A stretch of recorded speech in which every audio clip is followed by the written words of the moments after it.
Ladies and gentlemen of YouTube, I have come to an epiphany about a new way to do this.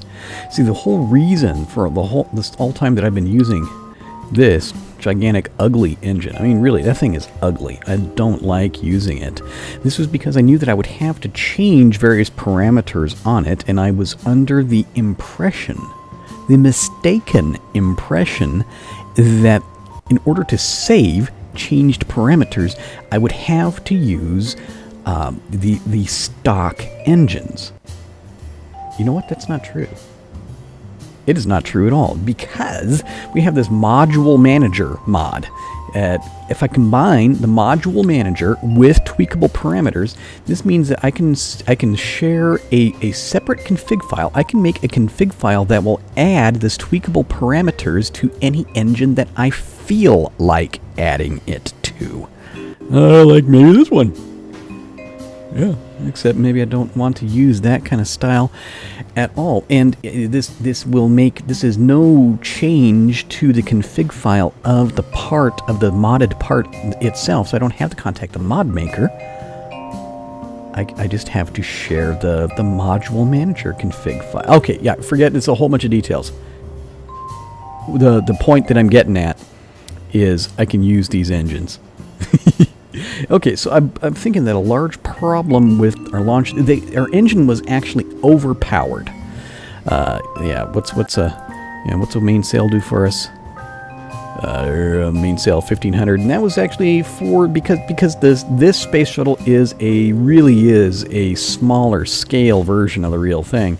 That's too much. It was flat out overpowering it, and so I can go with something smaller, say 3 of these at 220 a piece. That'd be like 660.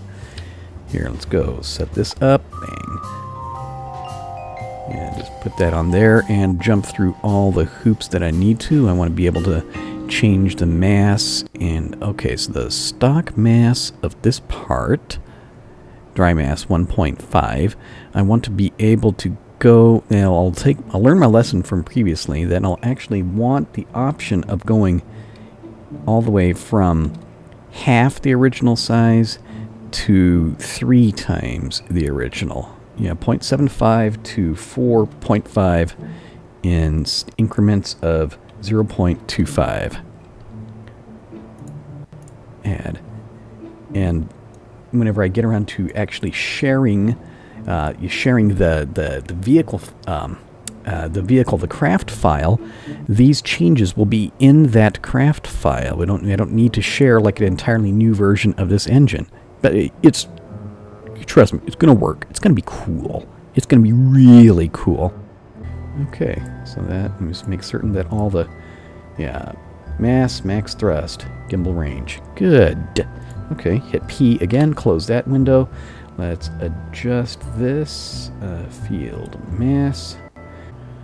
Part clipping. Let's close that one and pick up this piece. Alt R. Turn on surface attachment, and now look, I can go ahead. My plan. About a couple clicks like that, is to go with the classic 3 main engine style. Maybe even one more click. Yeah, let's give it one more click.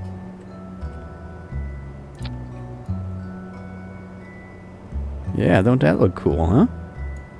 Don't that just look so extremely cool? Here, let's duplicate it.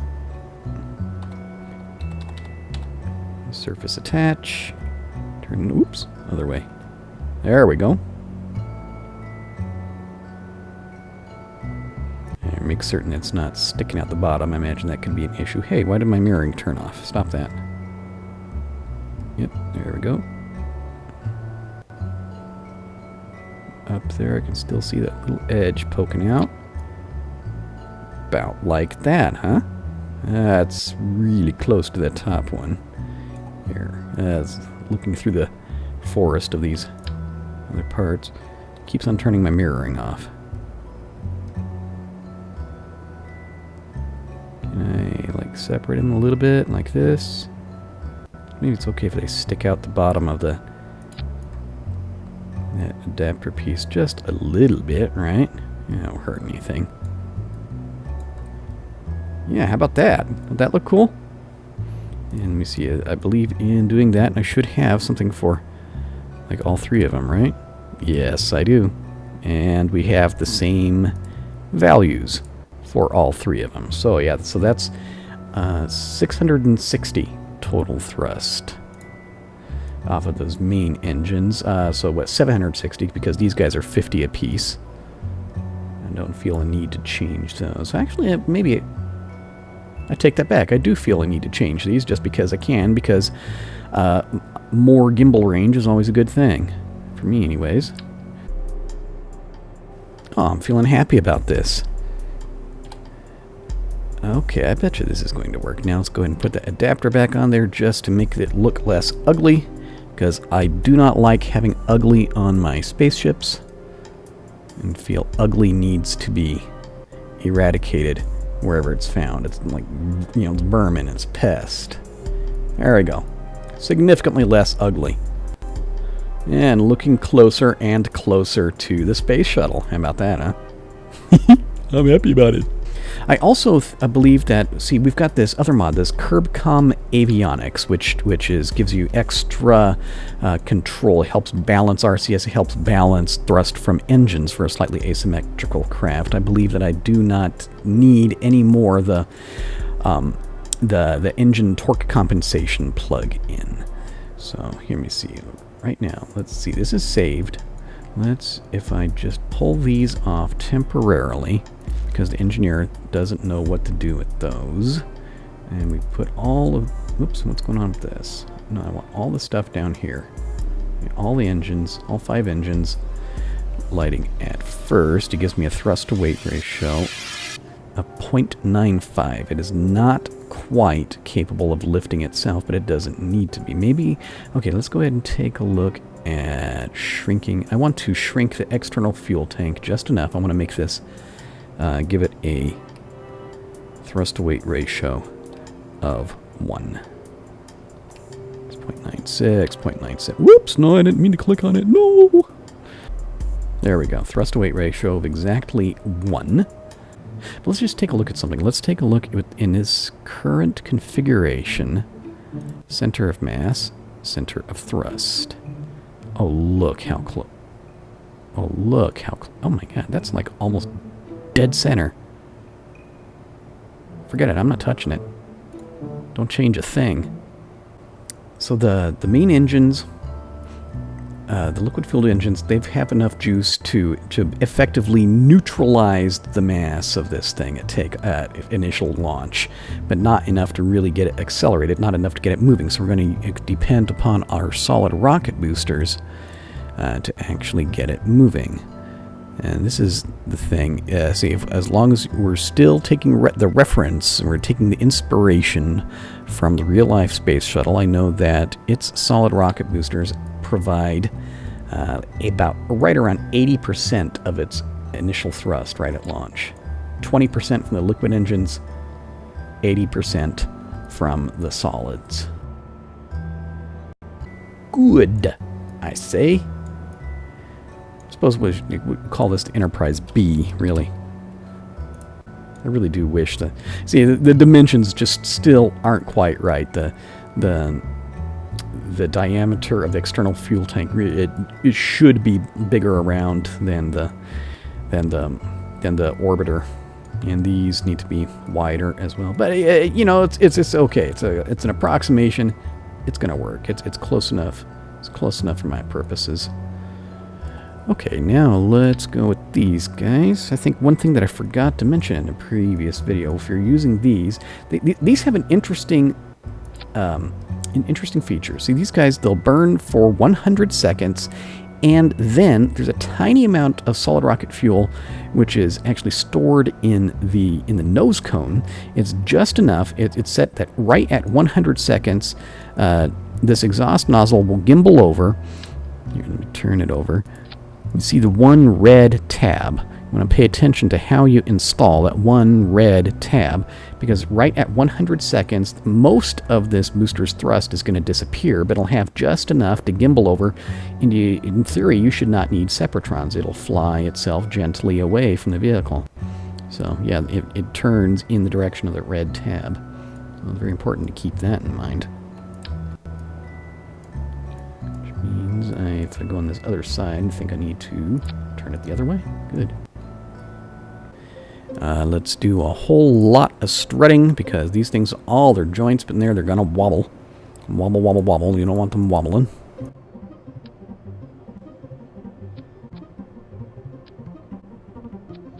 Yeah, that gives it some rigidity. We like rigidity.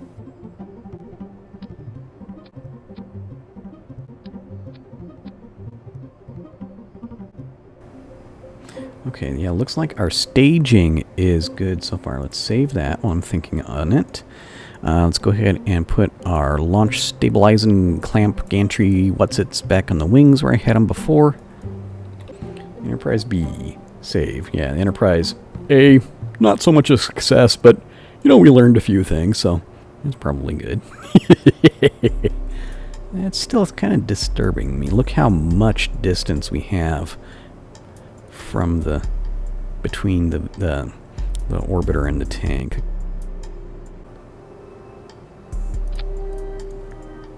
Oh my god, come on. It's kind of embarrassing. Much better. Okay, struts connected, struts connected. Yeah, I thought they would. Okay.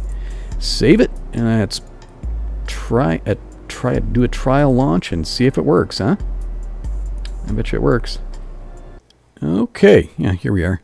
Doing also something new for me. I want to try and see if we can just do. Will this work okay if we do things in a full 1080? Maybe it will. Here, let's turn our resources on. Let's move this over there under our resources. They made a change to the FAR to this. I'm used to like hide it down there. Well, I don't know. I suppose I could still leave it there since I'm using more screen. I take it back. I'll just leave it there. Yeah, but I used to be able to hide this thing partially off screen, but it won't. It won't do it anymore. But maybe I don't need to. Let's see. I believe if I'm understanding this system correctly, and there's every chance that I am not, I think I'm supposed to go to stock engine control, right? Okay, Nelorf, Bob, you had kind of a bad experience last time, but you came out of it okay, really. I don't know, now the solids are looking like maybe they're too long. We mistakes were made, lessons were learned. This time, it's going to work. This thing is going into orbit, trust me. Main ignition start. Throttle it up. I see how slow we're moving already. Time is moving slowly. And let's do a release. Ooh, fairly straight takeoff. Let me see, was that something breaking? Okay, ROCM-X brand adapter 2 exceeded G-force tolerance. Interesting. So, well, that adapter was back there just to try and look cool, so it didn't actually have any function. Okay, we lost a decorative part, but I'm not so concerned about that. We've got working like a not quite 2 Gs. Seems respectable to me. Being nicely controllable so far. Yeah, tilt back and do like a pure vertical. Oh, this is working, guys. Do you see this working? Bob appears concerned. Nelorf is kind of numb. Yeah, maybe he's a little bit concerned too. No, guys, this is working. Look at this. Yeah, it's working. Picking up a little bit of a roll moment. Don't really need that. Let's tilt back a little bit more. We're just going to gradually ease into the gravity turn. Yeah, call that our G-force, I don't know, like a little over 1.5. Call it like 1.6 Gs, which seems kind of just perfectly acceptable for this stage in a launch.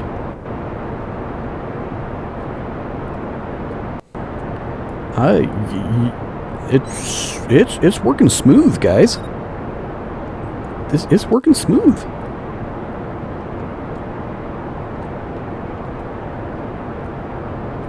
Nothing is going wrong at all yet, you know. I mean, I'm certain that we'll get into something going wrong later, but at the moment, this is real controllable. Yeah, let's take a look at that. Yeah, burning through fuel there. G-force is slightly increasing as we're burning all this fuel. This is a... Yeah.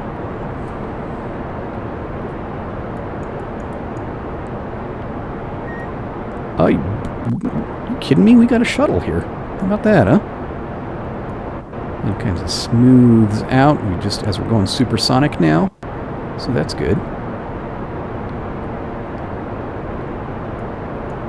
Maybe we just didn't need that adapter back there anyway, since it was just decoration.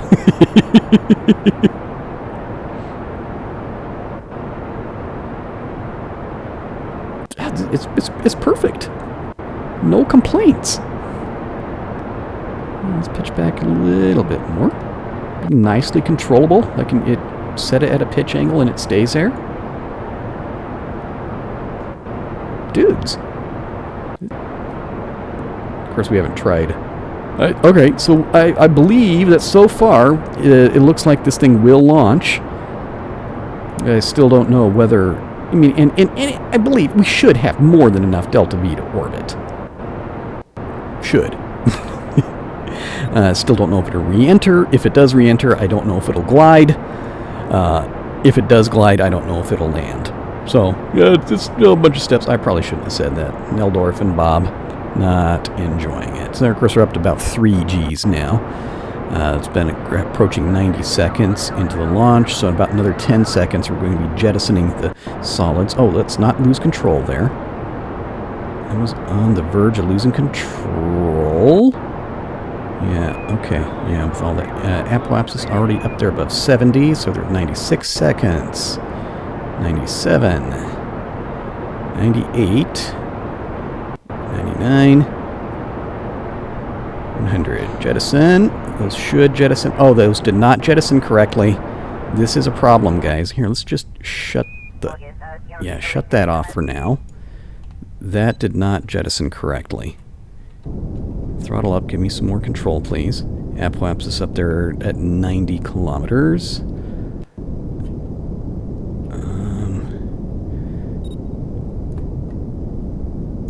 These things gimbaling? They don't appear to be gimbaling. But it could just be a visual thing. Okay, now we're regaining some control of it. Barely. Let's turn some RCS on. Apoapsis in 2 minutes. How are we doing fuel-wise? Oh, still have better than half a tank in here. Look at that.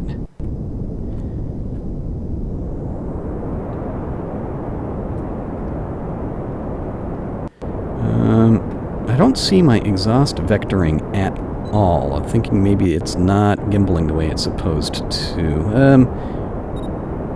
Let's turn that off. Is that a problem? Oh, maybe that was a problem. How about that? Yeah, I turned that off. I regained some control. Yeah, look at it gimbaling now. Okay. Okay, so that system is not working correctly for me.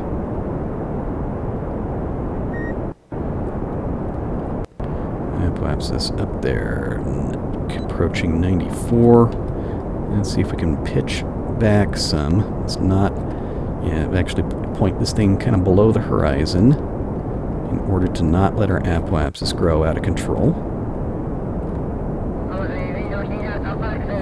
It's not being easy to steer, but it is steerable. Good, this works. And we're out of the atmosphere at this point.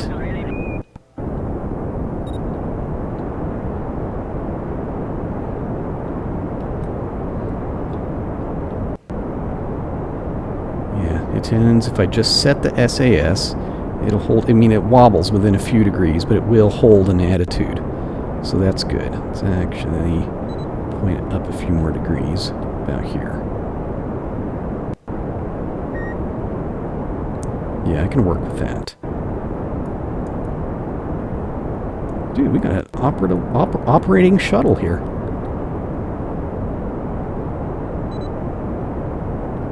Yeah, point more this way because we're coming up real close. We're about a minute away from the Apoapsis. A little less than a minute. Throttle up some more at this point.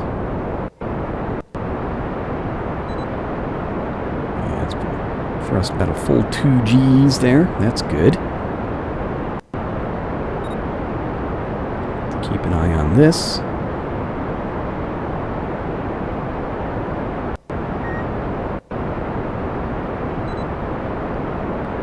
Yeah, so we went to that whole launch without gimbaling these engines because I wasn't understanding my avionics control.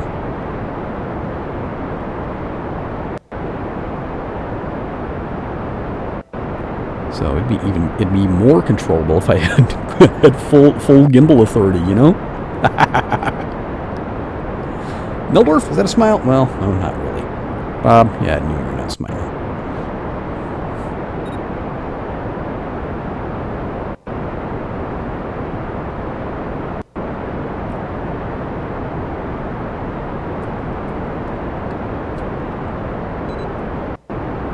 Yeah, right about here. That's good.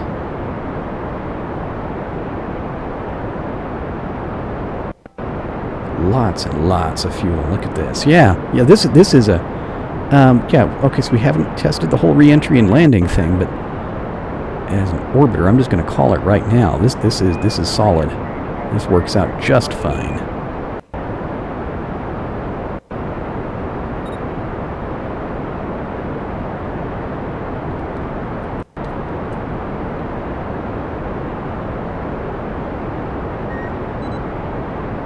In fact, okay, we're about to roll around to positive numbers. And the periapsis is about to come positive. Yeah, I'll jump the gun a little bit. Look at all this extra fuel we have. All right. Jettison that. Separates nice and gently. Let's hit action group 1. Problem. Problem. Okay. Guys, I have identified a problem. We have no liquid fuel. Appears that my fuel routing cleverness is not working. Where is even that fuel tank? Hello? Why am I looking here at it? Yeah, I just want to make certain that it was actually... Fuel line is still connected. But... Okay. Yep. That's a problem. Let's turn some lights on. You gotta like lights. Let's roll this thing right side up. Okay, well, it's a reason. Part of the reason why we had so much fuel in the external fuel tank. Let's turn some lights on in this thing too, if I can. Yeah, turn cockpit lights on. Good. Well, now we find out if this vehicle will re-enter. I know those wings still don't look right. I mean, I was looking at a picture, I was trying to get it pretty close. And come to think of it, I didn't take a look at the center of mass after changing out the engines. Interesting that this piece back here, that adapter that I had, broke off. Maybe I can try strutting it down or something. It's not really necessary. It's just because it looks ugly to me, this being this flat plate back here. And it's also, well, that's an aerodynamic problem. This big flat plate. FAR airspeed settings. Let's go like that. Open up the cargo bay just because I can. Play around with the RCS just because I can.